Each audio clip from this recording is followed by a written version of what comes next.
네, 오늘 말씀은 마태복음 22장 34절에서 40절 말씀입니다.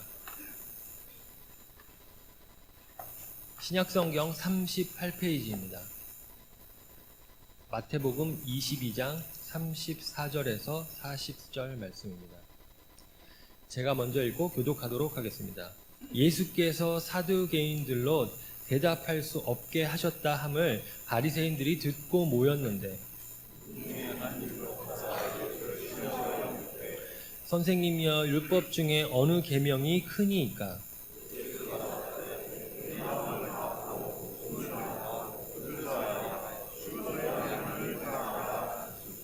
이것이 크고 첫째 되는 계명이요.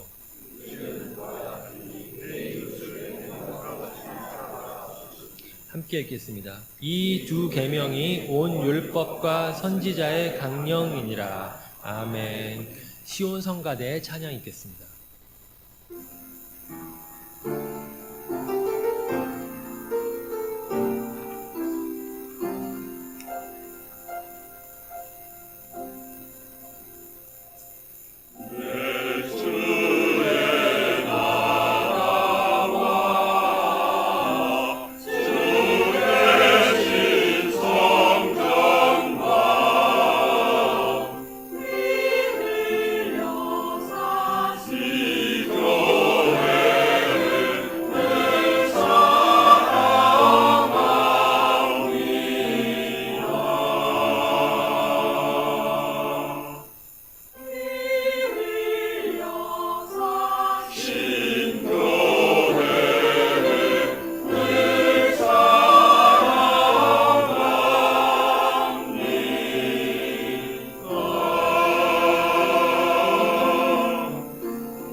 여러분께서는 거룩하다라는 얘기를 들으시면 어떤 생각이 드십니까?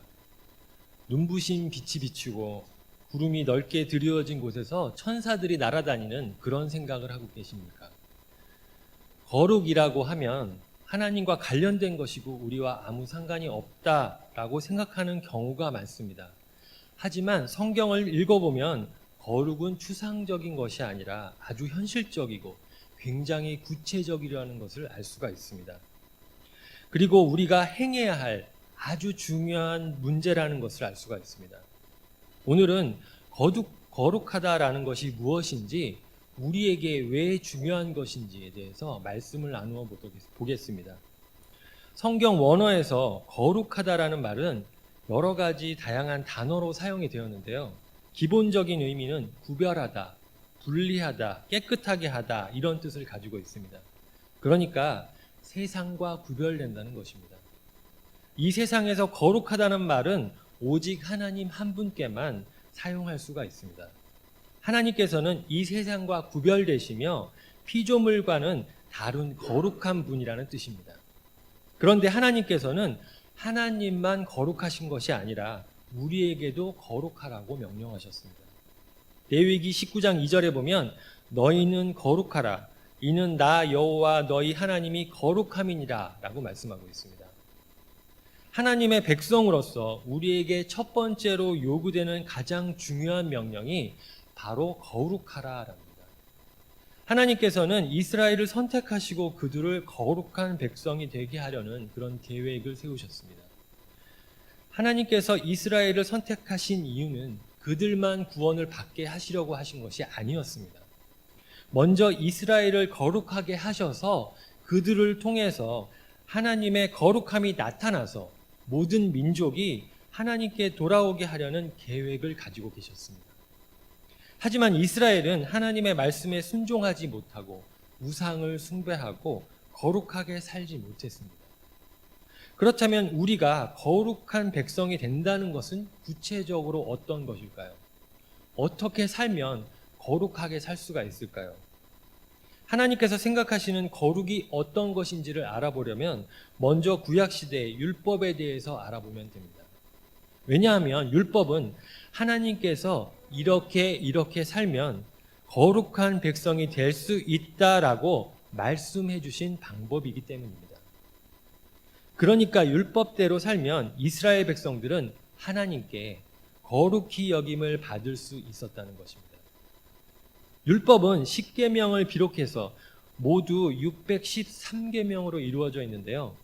그 수많은 율법을 다 알아볼 수가 없기 때문에 율법의 핵심인 10계명을 통해서 하나님께서 생각하시는 거룩이 무엇인지 알아보겠습니다. 먼저 10계명은 크게 두 부분으로 나누어집니다. 1계명에서 4계명은 우리가 하나님께 대해서 어떤 태도를 가지고 있느냐에 대해서 명령하고 있습니다. 우리가 기존에 알고 있던 거룩이라는 개념과 가깝습니다. 하나님 이외에 다른 신을 섬기지 말며 우상을 만들지 말며 하나님의 이름을 함부로 부르지 말고 안식일을 지키는 것입니다. 그리고 5계명에서 10계명은 조금 다릅니다. 하나님과 관계된 것이라기보다는 사람이 어떻게 살아야 하느냐에 관계된 계명입니다. 부모를 공경하고 살인하지 말고 간음하지 말고 도둑질하지 말고 내 이웃에 대해서 거짓 증거하지 말며 내 이웃의 짐을 탐하지 않는 것입니다. 이 세상의 악한 행실과 풍습과 세상의 죄악과 구별된 하나님의 백성답게 살라는 명령입니다. 그리고 이스라엘 백성이 거룩히 여김을 받을 수 있게 해주는 율법의 가장 핵심적인 항목이 있었는데요. 그것은 바로 제사입니다. 죄인이 된 사람이 거룩하게 되는 그런 방법이었습니다. 아담과 하와가 죄를 지음으로 인해서 우리는 죄인이 되었습니다. 그래서 하나님께서는 죄로 인해서 죽게 된 인간을 살리기 위해서 제사 제도를 주신 것입니다. 인간의 죄를 대신 짊어진 희생 제물을 가지고 와서 죽이고 제사를 지내면 인간이 마치 죄를 하나도 짓지 않은 것처럼 거룩히 여김을 받을 수 있도록 하나님께서 해주신 것입니다. 그러나 제사 제도로는 사람의 죄가 완벽하게 해결될 수가 없었습니다. 그래서 예수님께서 오셔서 제사 제도를 폐하시고 우리 대신 십자가에서 죽으실 수밖에 없었습니다. 예수님께서 하나님의 아들이시며 우리의 죄를 대신해서 십자가의 죽으심으로 인해서 우리의 죄가 사함을 받았다는 사실을 믿는 것입니다. 이 사실을 믿음으로 인해서 우리의 죄는 완벽하게 해결되고 거룩히 여김을 받을 수가 있었습니다. 이렇게 율법의 기준으로 본다면 거룩하지 못한 사람들이 어떤 사람인지를 알 수가 있습니다. 어떤 사람들입니까? 예수 그리스도를 믿지 않는 자들, 우상을 숭배하고 죄를 짓는 자들입니다. 이들은 당연히 거룩한 사람으로 여김을 받지 못할 것입니다. 그런데 예수 그리스도를 영접하고 또 우상을 숭배하지도 않고 예배를 열심히 드리고 기도도 열심히 하고 있는데도 그들은 거룩하지 않다라고 말씀하시는 사람들이 있었다는 것입니다. 그들이 누군가 하면 바로 정의와 공의를 실천하지 않는 사람들이었습니다. 말씀을 잠깐 찾아볼 건데요. 이사야 1장 15절에서 17절 말씀입니다. 구약 968페이지입니다. 이사야 1장 15절에서 17절 말씀입니다. 구약 968페이지입니다. 네, 세 절이니까 같이 읽도록 하겠습니다. 시작. 너희가 손을 펼 때에 내가 내 눈을 너희에게서 가리고 너희가 많이 기도할지라도 내가 듣지 아니하리니 이는 너희의 손에 피가 가득함이라. 너희는 스스로 씻으며 스스로 깨끗하게 하여 내 목전에서 너희 악한 행실을 버리며 행악을 그치고 선행을 배우며 정의를 구하며 학대받는 자를 도와주며 고아를 위하여 신원하며 과부를 위하여 변호하라 하셨느니라. 아멘. 하나님께서는 이렇게 말씀하셨습니다. 너희가 기도할 때 내 눈을 가릴 것이다. 너희가 아무리 기도를 많이 한다고 하더라도 내가 듣지 않을 것이다 라고 말씀하십니다. 그 이유는 너희의 손에 피가 가득하기 때문이다 라고 말씀하셨습니다. 피가 가득하다라는 말은 우리가 불법적이고 악한 행동을 하는 것을 말합니다. 다시 말해서 공의와 정의를 실천하지 않는 것을 말하고 있습니다. 하나님께서 말씀하시는 정의라는 것은 내 이웃과 올바른 관계를 유지하는 것을 말합니다. 나의 이웃에게 피해를 주거나 거짓말을 해서 속이거나 악을 행하지 않는 것입니다. 그리고 어려운 사람들을 보면 불쌍히 여기는 마음을 가지고 돕는 것입니다. 이것을 정의라고 말합니다. 그리고 공의라는 것은 권력과 돈이 있는 힘 있는 자들이 부당하게 불의한 행동을 하는 것에 대해서 맞서서 약자들을 보호하는 것을 말합니다. 어려운 이웃들이나 이방인들이 착취를 당하거나 학대를 당하지 않게 하고 뇌물을 받고 올바르지 않게 판결을 한다거나 사람을 부당하게 차별하지 않는 것을 말합니다. 이렇게 하나님께서 공의와 정의를 실천해야 한다고 말씀하시는 이유는 하나님의 백성을 사랑하시기 때문입니다.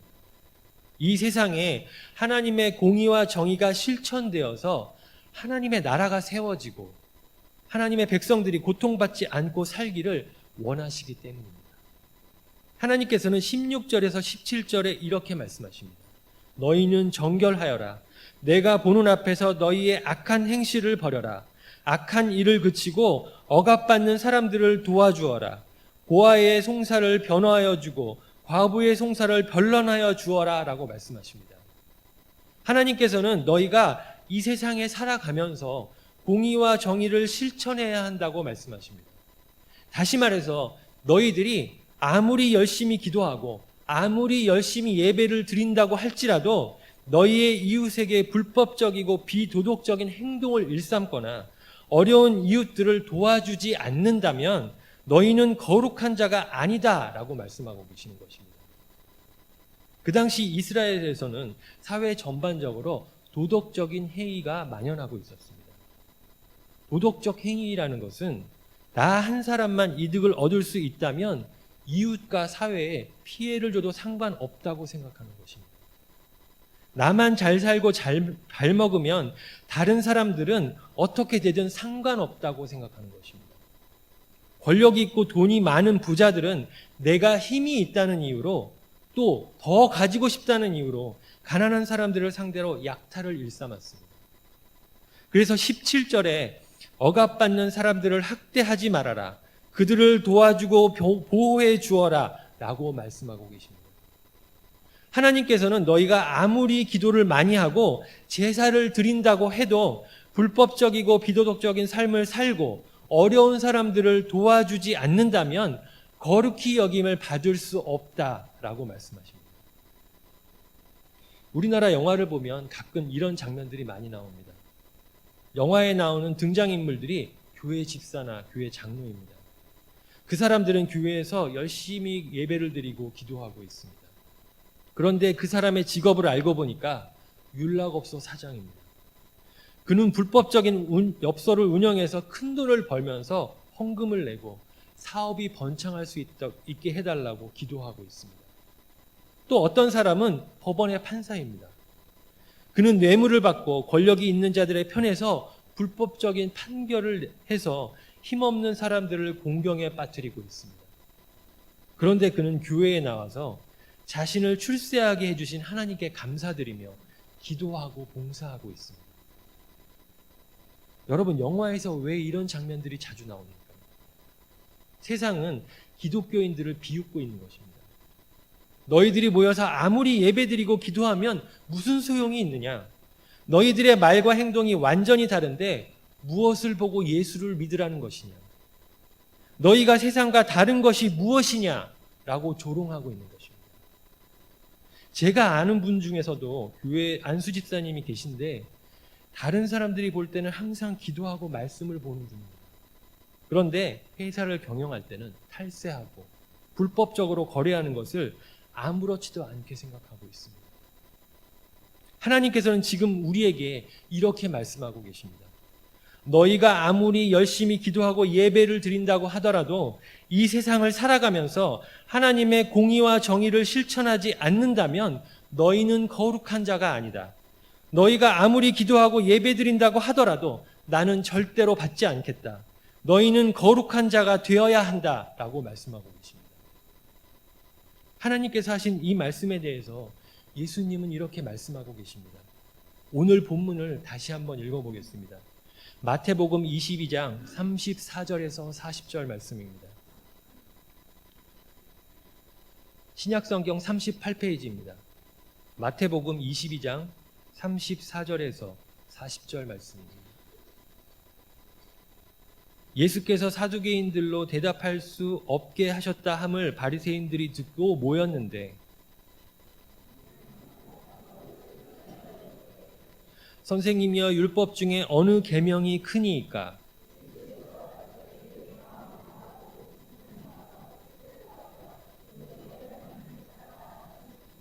이것이 크고 첫째 되는 계명이요.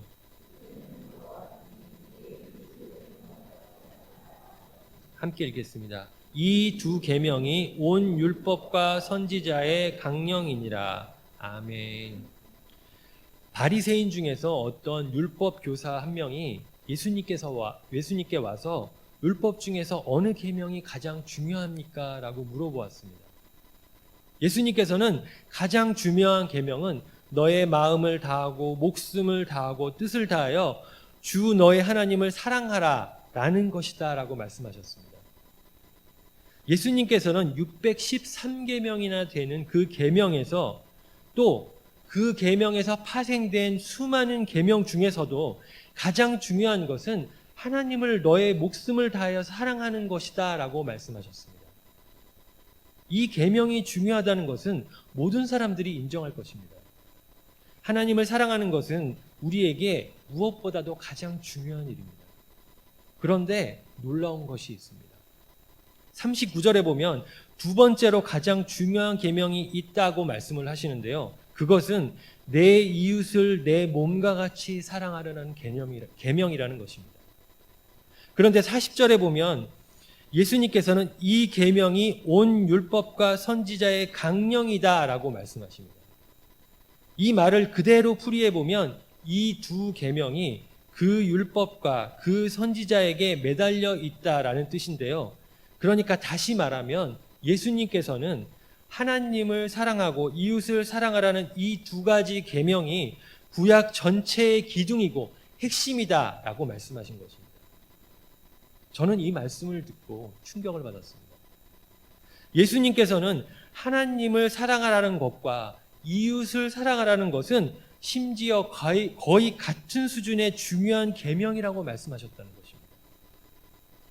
하나님을 사랑하라는 계명이 가장 중요한 계명이라는 것에 대해서는 당연히 이해가 되는데, 내 이웃을 내 몸과 같이 사랑하라는 이 계명이 하나님을 사랑하라는 것만큼 중요한 계명이라는 것은 정말 놀라운 일입니다.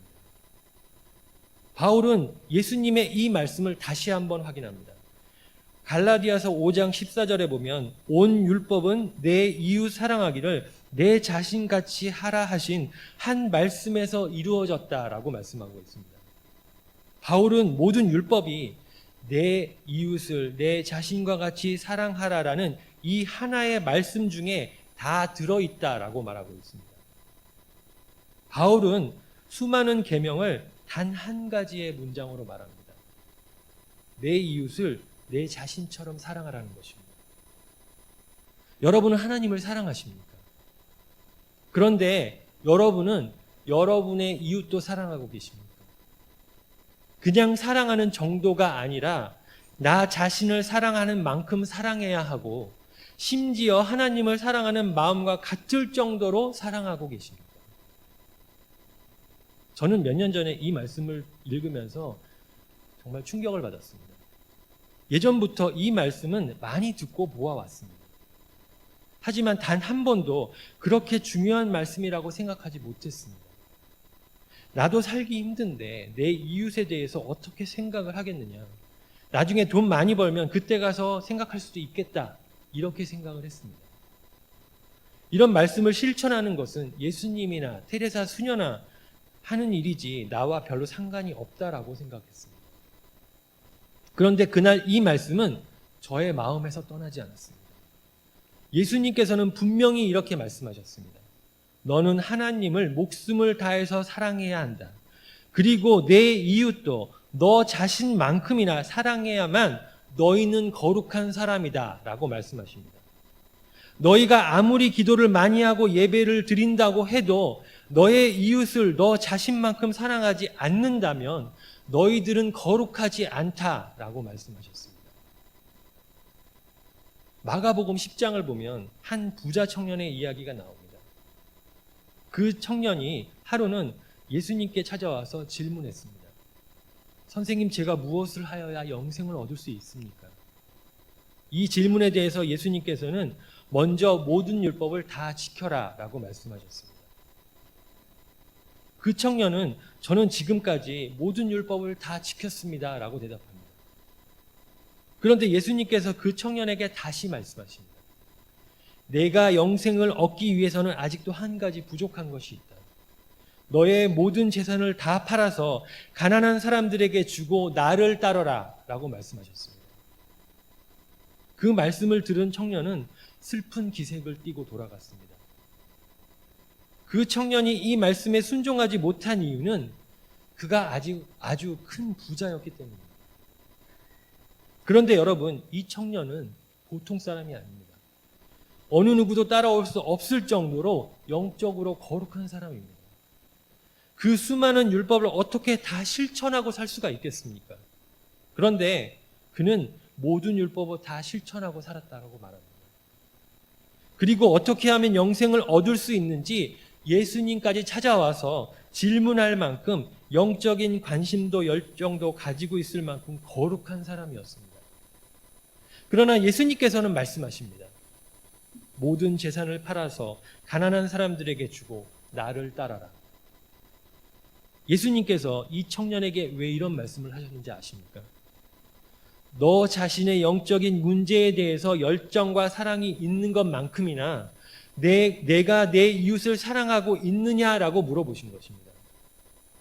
사랑하는 마음이 적당히 있어서 주변 사람들을 도와주고 위로하는 정도가 아니라 너의 재산을 모두 팔아서 가난한 사람들에게 나누어 주어도 아깝지 않을 만큼 너의 이웃을 사랑하고 있느냐라고 물어보신 것입니다. 우리는 하나님 앞에 영적으로, 현실적으로 갈급함을 채우기 위해서 하나님을 찾고 있습니다. 하나님, 어떻게 기도해야 합니까? 어떻게 하면 성령을 받을 수 있습니까? 어떻게 하면 이 세상을 잘 살 수 있습니까? 어떻게 하면 축복을 받을 수 있습니까? 계속 간구하고 있습니다. 하지만 예수님께서는 우리에게 이렇게 말씀하십니다. 너희들이 교회에서 예배드리고 기도하는 것도 중요하다. 나를 찾는 것도 중요하다. 하지만 그 열정만큼이나 너는 이 세상을 정직하고 공의롭게 살고 있느냐? 너의 이웃을 진심으로 사랑하고 있느냐? 너의 거룩함을 드러내는 삶을 실제로 살아내고 있느냐라고 물어보시는 것입니다. 저는 예전에 이렇게 생각했습니다. 이 세상을 살아가는 것이 쉽지 않으니까 거룩이나 사랑보다는 내가 사는 것이 더 중요한 문제였습니다. 그런데 세상을 살면 살수록 하나님께서 왜 거룩하게 살라고 말씀하시는지 깨닫게 됩니다. 하나님께서는 성경 전체에서 우리에게 거룩한 백성이 되라고 말씀하고 계십니다. 이 세상에서 구별된 자로 살라고 말씀하십니다.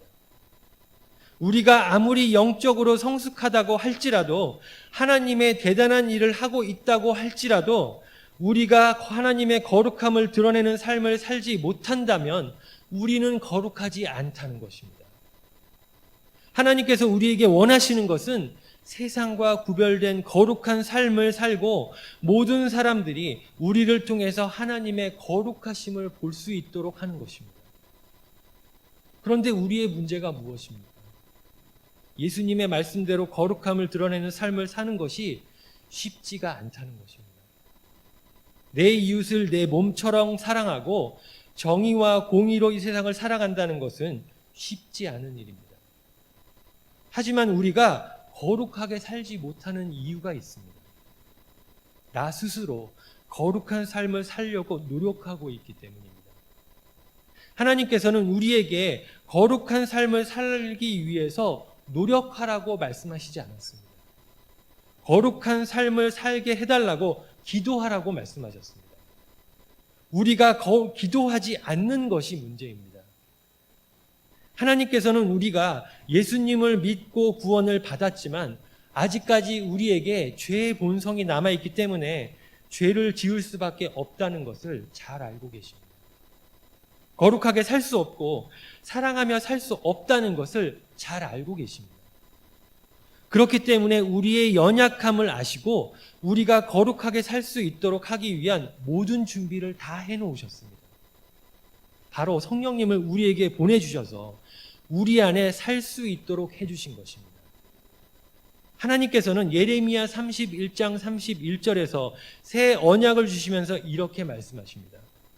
이제 성령님께서 우리 안에 들어와 사시면서 우리의 마음에 하나님의 말씀을 직접 새겨주시겠다고 약속하셨습니다. 이 말씀은 우리가 거룩하게 살려고 노력하는 것이 아니라 성령님께서 우리 안에 들어와서 살게 되시면 우리가 자연히 거룩하게 사는 사람이 된다는 것입니다. 사랑하는 사람이 된다는 것입니다. 성령 하나님께서 우리 안에 들어와 살아 계셔서 계속해서 거룩하게 살아라, 사랑하고 살아라 라고 계속해서 말씀하시고 깨닫게 해주시는데 우리가 어떻게 변하지 않을 수가 있겠습니까? 우리가 거룩하게 살고 사랑하는 사람으로 살게 되는 것은 내가 할 수 있는 일이 아니라 성령님께서 하시는 일입니다. 우리의 노력이 아니라 성령님께서 내 안에 살아계시기 때문에 가능한 일입니다. 그렇기 때문에 우리가 해야 할 것은 성령님께 기도하는 것밖에 없습니다. 하나님, 저에게 하나님의 거룩함이 나타날 수 있는 삶을 살게 해 주십시오. 하나님, 저에게서 하나님의 사랑이 나타나는 삶을 살 수 있도록 해 주십시오라고 기도하는 것밖에 우리가 할 수 있는 일이 없습니다. 우리의 문제는 성령 하나님께 기도하지 않는 것입니다. 여러분, 손양원 목사님에 대해서 알고 계십니까? 몇 년 전에 KBS에서 손양원 목사님의 다큐멘터리를 방영한 적이 있었는데요. 목사님은 사랑의 원자탄이라는 별명을 가지실 정도로 사랑을 몸소 실천하신 분이고 또 1950년 순교하실 때까지 전남 여수에 있는 애양원 교회에서 한센병자들을 위해서 평생을 헌신하고 사신 분이었습니다. 목사님은 한센병자와 함께 음식을 먹고 잠자리를 함께 할 만큼 말만 사랑하라고 말씀하신 것이 아니라 그 사랑을 직접 실천하신 참된 목자였습니다. 목사님이 한센병자에 대한 사랑이 어느 정도였는지 알 수 있도록 해주는 실화가 있습니다. 애양원에는 많은 병실이 있었는데요. 그 중에서 14호실이라는 것은 가장 심한 중환자들이 모여있는 그런 병실이었습니다. 그 병실은 같은 한센병자들도 들어가기 싫을 정도로 온 방 안에 진물과 핏방울 또 땀들이 엉켜 붙어서 냄새가 너무나도 심한 곳이었습니다. 하지만 손영원 목사님은 서슴지 않고 들어가서 환자를 껴안고 이마에 손을 얹고 기도해 주셨습니다. 그리고 기도 후에는 그들과 함께 그곳에서 식사를 하셨습니다. 심지어 목사님은 사람의 침이 한센병을 낫게 할 수 있다는 이야기를 듣고 환자들의 피고름을 자신의 입으로 직접 빨아낼 정도였다고 합니다. 게다가 손영원 목사님은 자신의 아들을 둘이나 죽인 원수를 용서하고 양아들로 삼았습니다. 제가 방송에서 손영원 목사님의 막내 따님이었던 손동희 여사님의 간증을 본 적이 있는데요. 지금은 80세가 넘으셨는데 아버지에 대해서 이렇게 간증하셨습니다. 1948년에 여수에서 여순 사건이 발생했을 때 고등학생이었던 오빠가 2명이나 안재선이라는 공산당원의 총에 맞아 죽는 일이 있었습니다. 그런데 놀랍게도 손영원 목사님은 자신의 아들을 둘이나 죽인 이 안재선이라는 사람을 용서하고 그를 위해서 구명운동을 펼치고 결국 자신의 양아들로까지 삼았다고 합니다. 그래서 초등학생이었던 손동희 여사님이 도저히 참을 수가 없어서 아버지에게 울면서 따졌다고 합니다. 아버지는 왜 이렇게 예수를 유별나게 믿습니까? 어떻게 하늘 아래 이런 일이 있을 수가 있습니까? 오빠를 죽인 사람을 용서하면 됐지 어떻게 양아들까지 삼을 수가 있습니까? 그 사람이 양아들이 되면 저에게는 오빠가 되는 것인데 저는 이번에는 아버지의 뜻을 도저히 받아들일 수 없습니다. 죽어도 그렇게 못하겠습니다. 라고 얘기했다고 합니다. 그랬더니 손영원 목사님이 이렇게 말씀하셨습니다. 동희야, 성경 말씀을 자세히 보아라. 성경 말씀에는 분명히 원수를 사랑하라고 하였다. 용서만 가지고는 안 된다. 그 학생을 살려주는 것만으로는 부족하다.